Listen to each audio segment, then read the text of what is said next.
கிறிஸ்துவுக்குள் பிரியமானவர்களே, இந்த டிவைன் மார்னிங் டியூ என்கிற இந்த பாட்காஸ்டை கேட்டுக்கொண்டிருக்கிறதான உங்கள் ஒவ்வொருவருக்கும் ஆண்டவராகிய இயேசு கிறிஸ்துவின் இணையற்ற நாமத்தினால் என்னுடைய ஸ்தோத்திரங்களையும் வாழ்த்துக்களையும் நான் தெரிவித்துக் கொள்கிறேன். இதுக்கான வேத வசனம் எஸ்தர் 6ஆம் அதிகாரம் முதல் வசனம். அந்த ராத்திரியிலே ராஜாவுக்கு நித்திரை வராதபடியினால் கால வர்த்தமானங்கள் எழுதியிருக்கிற நடபடி புஸ்தகத்தை கொண்டு வரச் சொன்னான். அது ராஜ சமூகத்தில் வாசிக்கப்பட்டது. இந்த வார்த்தையை தியானிக்க தேவன் நமக்கு கிருபை செய்வாராக.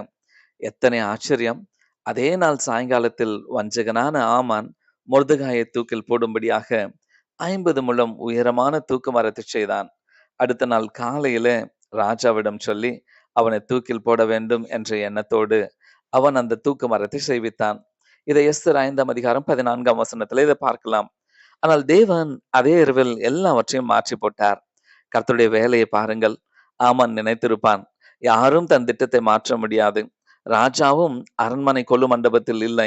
தான் செய்த திட்டத்தை யாரும் அறிய முடியாது. நான் காலையில் போய் என் திட்டத்தை நிறைவேற்றுவேன் என்று நினைத்தவனாக அவன் அந்த இரவை கழித்திருப்பான்.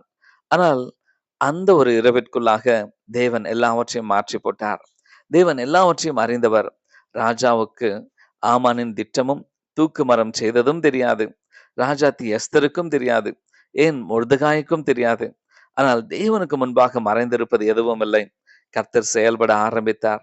நீங்கள் தேவனுடைய பிள்ளைகளாய் இருந்தால் உங்களுக்கு வர இருக்கும் ஆபத்தை நீங்கள் அறியாமல் இருந்திருக்கலாம்.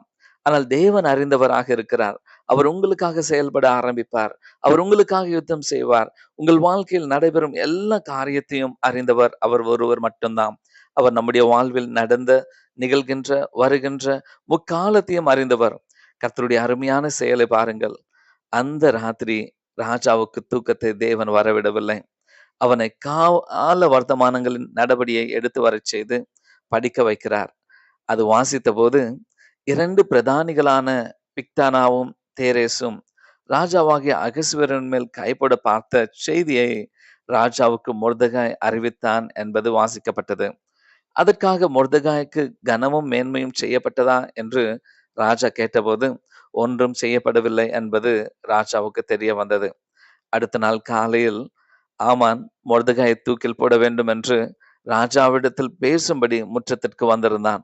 ராஜா அவனை உள்ளே அழைத்து அவன் பேச ஆரம்பிப்பதற்கு முன்பாகவே அவனிடம், ராஜா கனம் பண்ண விரும்புகிற மனுஷனுக்கு என்ன செய்யப்பட வேண்டும் என்று அவனிடம் கேட்டு அதன்படியே மொர்தெகாய்க்கு செய்ய சொன்னபோது அது அவனுடைய வாழ்க்கையின் பெரிய அதிர்ச்சியாக இருந்தது.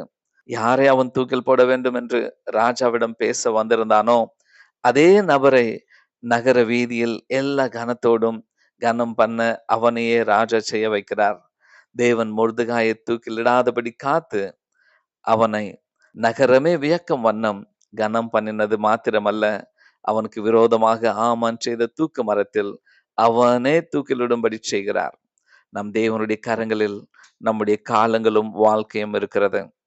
ஒருவேளை நீங்கள் வேலை செய்யும் இடத்தில் உங்களுக்கு விரோதமாக திட்டம் செய்கிறார்களோ, அல்லது உங்கள் குடும்பத்திலேயே உங்களுக்கு வெறுத்து உங்களுக்கு விரோதமாக காரியங்கள் செய்கிறார்களோ, நீங்கள் தேவனுடைய பிள்ளைகளானால் கலங்க தேவையில்லை. நீங்கள் ஒன்றும் அறியாமல் உறங்கிக் கொண்டு இருக்கலாம். அவருடைய திட்டங்களை குறித்து நீங்கள் அறியாமல் இருந்திருக்கலாம். ஆனால் எல்லாவற்றையும் அறிந்த தேவன் உங்களுக்காக செயல்படுவார். உங்களை காப்பது மாத்திரமல்ல, நீங்கள் வேலை செய்யும் இடத்தில் அல்லது நீங்கள் எந்த இடத்தில் தாழ்த்தப்பட்டீர்களோ அந்த இடத்தில் உங்களை கனம் பண்ணி உங்களை உயர்த்த அதே தேவன் கிருபையுள்ளவராக இருக்கிறார். நம் தேவனால் கூடாத காரியம் ஒன்றுமில்லை. உங்களுக்கு விரோதமாக வருபவர்கள் ஒன்றுமில்லாமல் இல்பொருளாவார்கள்.